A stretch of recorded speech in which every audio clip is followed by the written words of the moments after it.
Warriors, I'm Kinsey. And I'm Meadow. The holidays are officially right around the corner with only 1 week to go before the Thanksgiving holiday. We wanted to find out what some of y'all are thankful for. I am thankful for my friends, family, and pumpkin pie. I'm grateful for my friend Noelle because I've grown up with her since we were 5 and we just have such a great bond and we're there for each other whenever we need each other, so it's good to have a good solid friend. I'd say the same thing. I think I'm grateful for Eva because we've spent the last basically 17 years of our lives together. I'm grateful for my dad because he's always there for me. I'm very grateful for the game of golf. I'm thankful for all my friends and family and being able to go to such a great school. I'm grateful for all my family and friends because they've just helped me through everything, and I also got a lot of new friends here at Liberty too. I'm thankful for my family and for how they push me to accomplish my dreams and through everything that I do, and that I get these wonderful opportunities to do so. There sure is a lot to be thankful for. I'm thankful for the dance team and all the memories we've made so far this year. Me too.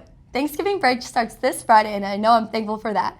Liberty will be closed all next week, so we hope you enjoy your time off with your family and friends. Now it's time for one of our favorite segments, Burning Questions. It's a fan favorite, so you know we had to make a Thanksgiving edition. And I have to say, this is one of the best yet. Why do we celebrate Thanksgiving? Pass. We celebrate Thanksgiving to unite the different countries. Okay. I have thanks. Wait. No. For the Pilgrims. Yeah, because of the Native Americans and the Pilgrims came together. What other countries celebrate Thanksgiving? Everyone. All of them. I'm just playing. Africa. What? It's just us, right? How long does it take to cook a turkey? Doesn't it take a night? How many hours? I'd say 4. 8 hours. 3 hours. We do 2 hours at my house. Get the mic out my face, man. What was voted America's favorite Thanksgiving Day side? Mac and cheese. Stuffing. Probably mashed potatoes. Mashed potatoes. In my house is yams. Where's the Macy's Day Parade located? New York City. New York. New York. New York.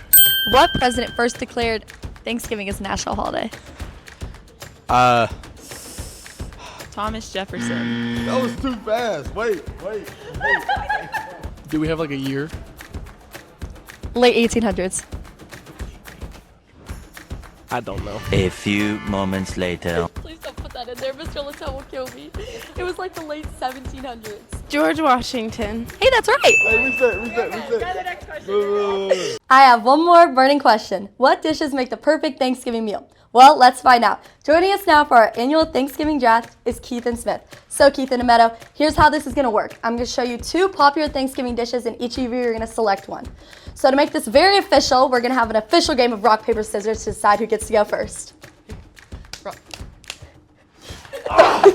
Okay, Meadow, you get to go first. Starting it off with the main course, we got turkey or ham. I'm taking turkey. Okay, take it. Get stuck with ham. Okay, now we're moving on to some side dishes. First, we have sweet potatoes versus mashed potatoes. Keithan, you get to pick this one. I gotta go with the sweet potatoes. Okay, mashed potatoes for you, Meadow. Okay, next up we have corn versus candied yams. Meadow, this is your pick. Taking corn. Okay, take it. Steal. Next up, we have some stuffing versus green bean casserole. This is your pick, Keithan. I gotta go with the stuffing on this one. Awesome. Okay. The Green bean casserole goes to you, Meadow.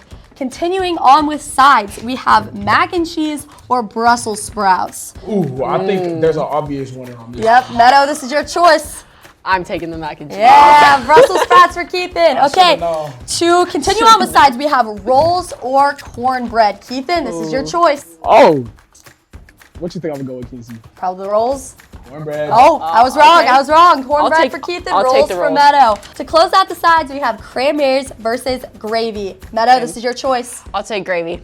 Okay, cranberries. I'll take it. Okay, now to close this out, we have dessert. We got 4 pie choices. Each of you get to select 2. So we have pecan pie, chocolate pie, apple pie, and pumpkin pie. Let's kick it off with Keithan. What are your 2 choices? I gotta take the pecan pie and the pumpkin pie. I'm okay with this. Chocolate and I'm okay apple with for this. Meadow. I'm okay. Okay, their dishes are complete. Let's see, who's y'all's favorite Thanksgiving Day meal? Meadow, let's hear. What do you think about your meal? Personally, I think it's perfect. We got the chocolate pie, rolls, mac and cheese, mashed potatoes.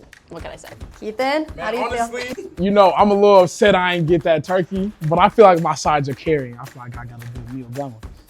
Sounds great. Well, my favorite Thanksgiving dish is stuffing, so let's hear what some of you have to say about which Thanksgiving food reigns supreme. Lincoln, what's your favorite Thanksgiving dish? I got two. Probably my grandma's brownies and then my mom's ooey gooey butter cake that she makes. Maddie, what's your favorite Thanksgiving dish? My favorite Thanksgiving dish is sweet potatoes with marshmallows on top. Cornbread. Definitely my wife's green bean casserole and her pumpkin pie. I love me some pumpkin pie, and gotta have some good dressing with some, I don't know if it's giblet or giblet gravy. You guys tell me which it is. Joey, what's your favorite Thanksgiving dish? Mac and cheese. My favorite Thanksgiving dish is mashed potatoes. I like turkey. Carter, what's your favorite Thanksgiving dish? The rolls. I'd probably say bread. All this food talk has me excited for Thanksgiving. You know what else I'm excited about? Our football team's first playoff game coming up this Friday. The Warriors will have a rematch against Bishop Lynch in their first playoff game. After having a bye in the first round of playoffs, Liberty should be rested up and ready to play. You know, the bye came at a good time for us. We were able to get healthy and rest up, and now it's playoff football. So all the work that we did all season to get to this point and to earn a bye game, and now 3 weeks to accomplish our goals. Bishop Lynch is coming off a win against Concordian Lutheran High School out of Houston, giving them a record of 6-5. Liberty beat the Friars earlier this season 56-20, but Coach Witten says they can't go into the game thinking it's an easy win. You know, you're as good as your last game, and football is a game that will humble you in a hurry, and so we can't take that for granted. We got to go prepare and put that other one behind us and learn from it, and not just assume that we're going to go out and have the same results. If Liberty wins this game, they'll advance to the semifinal game next week. Details are still being worked out, but the game will most likely be played right here at home on either Friday or Saturday.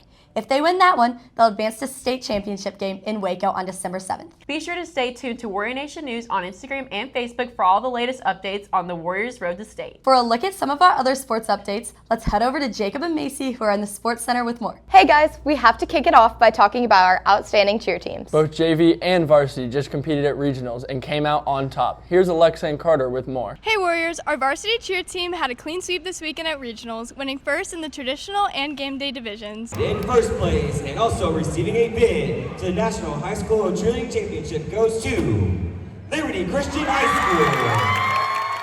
Their first place finishes also gave them a bid to nationals. The girls performed their traditional and game day routines for the first time this season.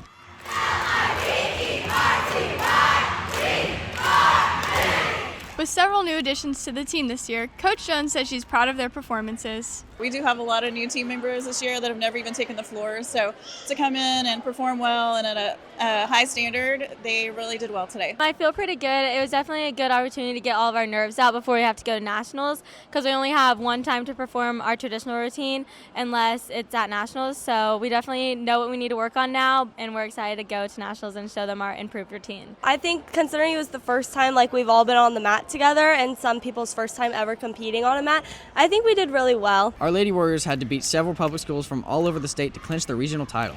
With just a little more than 2 months to go until nationals, the team is already hitting it hard in practice, cleaning up their routines and adding more difficulty. We have lots of things to go back home and work on, and we can always be better.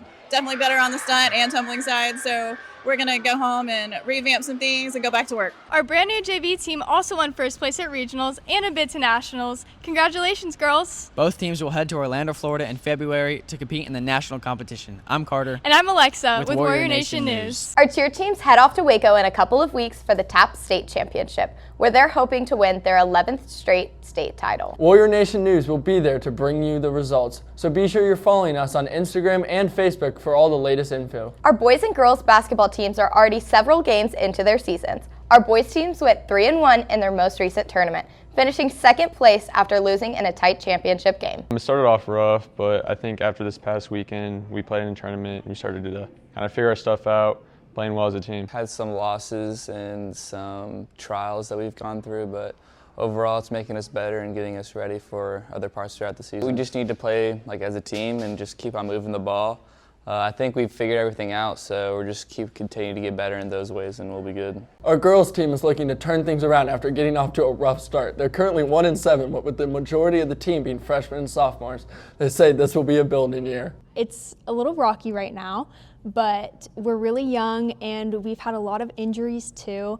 Right now, 2 seniors are out hurt and it's all underclassmen. You have to remember, like, they've never played in a varsity game before. So us seniors, we're trying to help them and guide them the best that we can, and they're adjusting well, but it does take some time. From 8th grade to freshman year, it's been a very dramatic difference playing on varsity, but the seniors have been really helpful in trying to help us improve. I feel like we're going to grow a lot and just get a lot better. Wrestling kicked off their season with the 14th annual Warrior Classic tournament. Liberty hosted nearly 600 competitors from all over the country. Sophomore and reigning state champion Jackson Barnheisel had an outstanding performance, finishing first place in his weight class. He had to defeat a guy who came all the way from Idaho just to wrestle Jackson, but Jackson says he was ready. I had to cut weight and practice really hard and mentally prepare myself, because I knew I had a tough matchup against a guy from Idaho. I had something to prove, beat him the first time, and I wanted to beat him again, and it was a close call, but I ended up on top. Our wrestling team heads to Weatherford this weekend for their next tournament. Good luck, guys. Liberty recently celebrated 5 student athletes who signed to play their sport at the next level. Sydney Griffin will be going to the University of Central Oklahoma for softball. Avery Combest is heading to Oklahoma Baptist, also for softball. Tori Garrett signed to play volleyball for the Colorado College of Mines. And for baseball, we had Hogan Nelson signed for Dallas Baptist University, and Caleb Ruiz signed with North Central Texas College. It means a lot. I've worked hard for this day, and I'm super excited for what's to come, and I'm grateful for my parents, obviously, and just everything that's led me up to this point. It's been a dream come true. Worked really hard in baseball, so I don't really know what else to say. Committed, signed, and I'm going to college, so can't wait. This day is just really exciting. I'm really grateful about all the hard work that I put in over the years has paid off, and I'm just so grateful for my parents that have sacrificed so much for me. Congratulations to all of our students for this amazing accomplishment. The next signing day will be held on December 4th. That's all for sports. I'm Macy. And I'm Jacob. Now back to you at the desk. Thanks, y'all. Our Warrior Band recently made school history after earning the top spot at state. Here's Macy and Julia with more. Hey Warriors, our Liberty Band is the top 6A state champion for the first time in school history. They competed against 9 different bands, and they came out on top with the performance of the Muppet theme song. All of our hard work has paid off, considering we spent countless hours practicing and perfecting our show. I am very, very proud of this group. I think we've done great things. I think we will do great things. It's definitely a testament to how hard we worked. I mean, we came here every morning, spent hours on it. Being that we were the smallest band in our class, and being able to win it was actually really cool. Our drumline also finished in 3rd place at state. If you see any of our band members around campus, make sure to congratulate them. I'm Julia. And I'm Macy with Warrior Nation News. Theater's Encore class has a lot to celebrate. After placing first in the district competition, they went on to compete at state, where they placed 3rd overall. This was the first time back at state in 2 years for Encore, and the actors say they couldn't be more proud of their performance. I think everyone gave their absolute best, and I'm really proud of the story that we told. It was just an amazing opportunity for us to go and compete with each other, and we just got more stronger bonds all together, and it was just overall an amazing experience. Our theater department is now focusing on their next performance coming up in February, so stay tuned for more details on that. Liberty showed its appreciation for our veterans with its annual Veterans Day Assembly.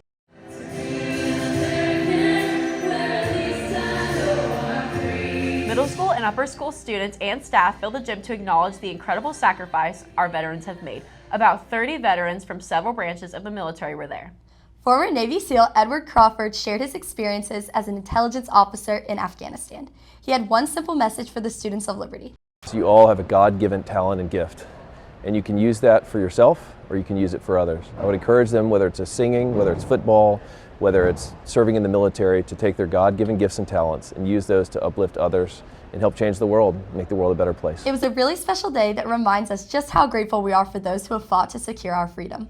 On a completely different and friendly battlefield, our seniors are hitting targets left and right in our senior assassin game. Camille and Kate are joining us now for an update. Hey guys, we're about 3.5 months into the game and we have about 30 seniors who are still alive. The first deadline to get a kill has passed, and a lot of people were thrown out of the game because they didn't meet the deadline. Purge Day followed shortly after that, and surprisingly, no one was eliminated during the 24-hour free-for-all. Senior Cade Bertel is taking the game of life and death very seriously and has gotten the 2 most recent kills. Unfortunately, he failed to show himself in one of the kills and wasn't able to prove it was legal. But his dedication had him begging Chick-fil-A workers for over 30 minutes to pull the surveillance video so he could prove himself. It was a very successful mission and Noah Stevenson was eliminated. The next deadline to get a kill is December 20th, which is the day before Liberty breaks for Christmas holidays. The first 10 people to get a kill before the deadline will get immunity for the entire break. That means they won't have to wear their floaties and they can't be killed. But there is a catch. They also won't be allowed to kill anyone over the 3-week break. Wow, it's getting intense. Y'all stay safe out there and wear your floaties. I'm Camille. And I'm Kate. Now back to you. Thanks, girls. That's all for our Thanksgiving edition of Warrior Nation News. We'll see you back here next month for our Christmas special. We hope you have a great Thanksgiving holiday, Warriors. I'm Edo. And I'm Kinsey with Warrior Nation News.